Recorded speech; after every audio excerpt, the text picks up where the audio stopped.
प्रिय छात्रों नमस्कार। एनसीईआरटी मैथ्स क्लास 10th में आपका स्वागत है। अध्याय 1 में उदाहरण 1 आज हम हल करेंगे, क्योंकि उदाहरण हल कर देने से आगे प्रश्नावलियों में कोई हमें दिक्कत नहीं होगा। तो चलिए हल करते हैं। उदाहरण 1, 4052 और 12576 का एचसीएफ यूक्लिड विभाजन एल्गोरिथ्म का प्रयोग करके ज्ञात कीजिए। तो यूक्लिड विभाजन एल्गोरिथ्म का प्रयोग करके 452 और 12576 का एचसीएफ ज्ञात करना है। तो सबसे पहले इन दोनों संख्याओं में हम देख लेते हैं कौन सी संख्या बड़ी है। तो आंसर होगा 12576। तो इसे हम लिख सकते हैं 12576 बड़ी है 4052 से।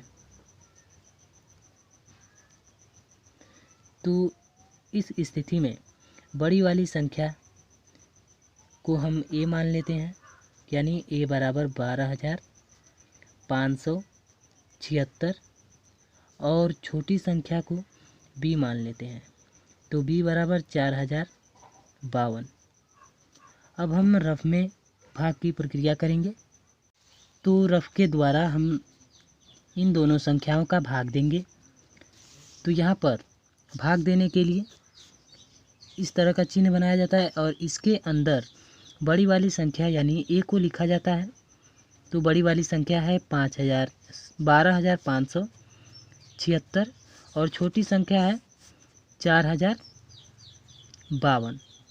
अब हम क्या करेंगे, 4052 का यानी 12576 से 4052 का भाग देंगे तो लगभग 3 बार में जाएगा। अब आगे चलते हैं तो गुणा करते हैं। तो 3 दूना 6, 5 3 पचे 15 के 5 हासिल 1, 3 शून्य 0 और 1 उतर जाएगा, 4 3 12। तो इस तरह से इतना गुणा करने पर आया। अब हम क्या करेंगे, घटा देंगे।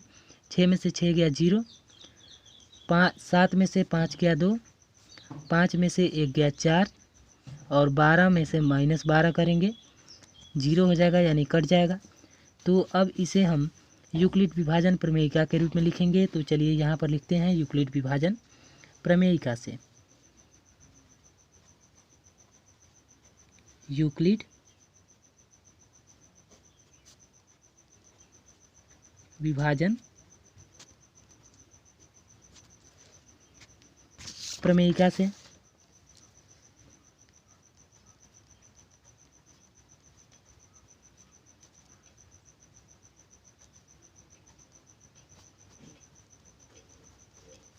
जो होता है ए बराबर बी क्यू प्लस आर। तो ए के जगह पर हम देख रहे हैं यहाँ पर ए बराबर है 12576।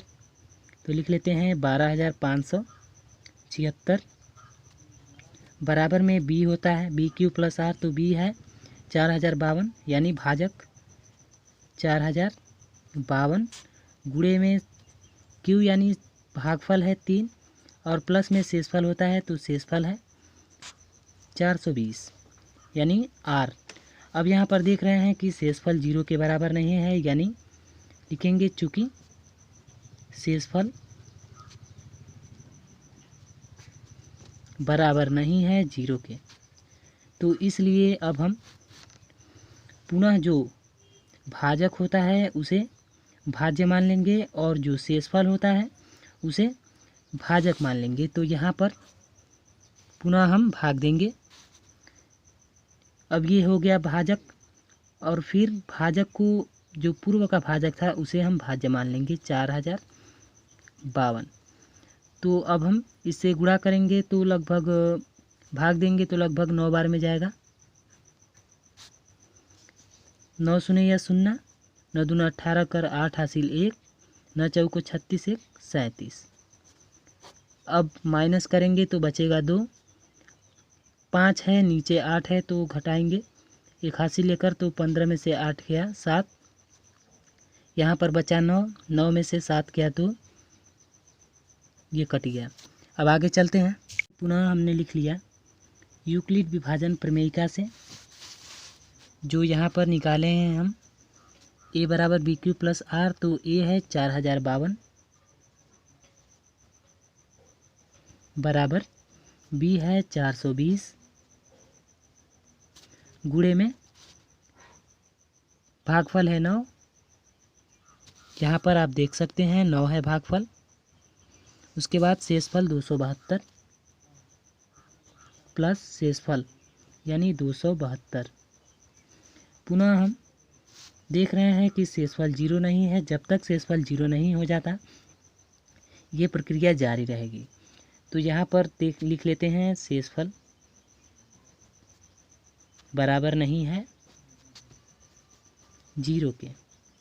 तो इसलिए अब हम पुनः जो शेषफल है उसे भाजक मान लेंगे और जो भाजक है उसे भाज्य मान लेंगे।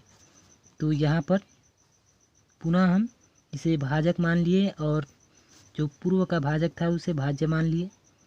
अब हम भाग देंगे तो लगभग एक बार में जाएगा, क्योंकि 2 दूना 4 और यहाँ पर 72 का भी दूना करेंगे तो ऊपर ज़्यादा हो जाएगा, तो एक ही बार में ले जाएंगे। हो गया 272। फिर अब हम घटाएंगे तो कुछ 148 आएगा। तो इसे पुनः हम लिखेंगे यूक्लिड विभाजन प्रमेयिका से। तो यहाँ पर हमने लिखा यूक्लिड विभाजन प्रमेयिका से। तो तीसरा चरण देख लेते हैं क्या है।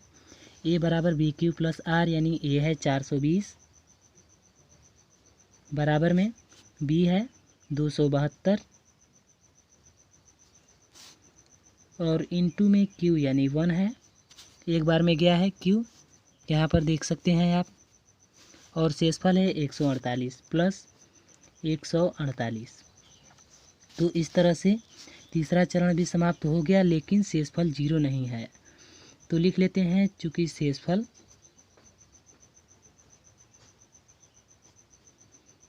बराबर नहीं है 0 के, तो इसलिए अब हम पुनः विभाजन प्रक्रिया शुरू करेंगे। तो यहाँ पर जो पूर्व का भाजक है उसे भाज्य मान लेंगे। यहाँ पर भाज्य को इसके अंदर लिखा जाता है 272 और जो शेषफल है उसे भाजक मान लिया। अब पुनः हम भाग देंगे तो देखते हैं कितने बार में जाता है। तो ये एक बार में ही जाएगा, क्योंकि 2 बार करते हैं तो 272 से 2 गुना हो जाएगा, यानी अधिक हो जाएगा। तो एक बार में जाएगा 148। फिर घटाएंगे तो शेषफल आएगा 124। अब हम इसे यूक्लिड विभाजन प्रमेयिका के रूप में लिख लेते हैं यहाँ पर। तो यहाँ पर हमने लिख लिया यूक्लिड विभाजन प्रमेयिका से और देखते हैं क्या है चौथा चरण। तो चौथा चरण है a बराबर बी क्यू प्लस आर, यानी a है 272। तो लिख लेते हैं 272 बराबर b है 148, भाजक 148 है और भागफल है 1। तो 1 लिख लेते हैं। उसके बाद प्लस में शेषफल, तो शेषफल है 124। तो लिख लेते हैं 124। अब फिर से देख रहे हैं कि शेषफल 0 नहीं है, तो लिखेंगे चूँकि शेषफल बराबर नहीं है 0 के। तो इसलिए अब हम पुनः 124 जो शेषफल है इसे हम भाजक मान लेंगे और जो भाजक है पहले से ही उसे भाज्य मान लेंगे यहाँ पर। तो हो गया 148। अब देख रहे हैं 124 है 148 है, तो एक बार में ही जाएगा 124। घटाएंगे बचेगा 8 में से 4 गया 4, फिर 4 में से 2 गया 2, यानी शेषफल आया फिर से 24। तो इसे फिर से हम लिख लेंगे यूक्लिड विभाजन प्रमेयिका में। तो यहाँ पर लिखा यूक्लिड विभाजन प्रमेयिका से जो पांचवा चरण है, तो यहाँ पर देख लेते हैं a है 148, लिख लेते हैं 148 बराबर b है 124। तो लिख लेते हैं 124 और गुणे में एक बार में गया है, तो यानी भागफल है 1। यहाँ पर देख सकते हैं भागफल है 1, तो लिख लेते हैं 1 और प्लस में शेषफल देख लेते हैं 24 दिया है तो लिख लेते हैं 24 शेषफल। तो फिर से देख रहे हैं आप शेषफल 0 नहीं है तो लिख लेते हैं चूँकि शेषफल बराबर नहीं है 0 के, इसे बोलते हैं इज नॉट इक्वल टू 0। तो फिर से अब हम 24 को भाजक मान लेंगे, यानी शेषफल है तो भाजक हो गया। फिर से जो पहले से भाजक है उसे भाज्य मान लेंगे 124। अब हम भाग देंगे तो यहाँ पर लगभग 5 बार में जाएगा। 24 पच्चे 120, देख लेते कैसे। 5 चौकर 20 का 0 हासिल 2, 5 दूना 10 2 12। अब शेषफल आएगा 124 में से 120 घटाएंगे, बचेगा शेषफल 4। तो लिख लेते हैं यहाँ पर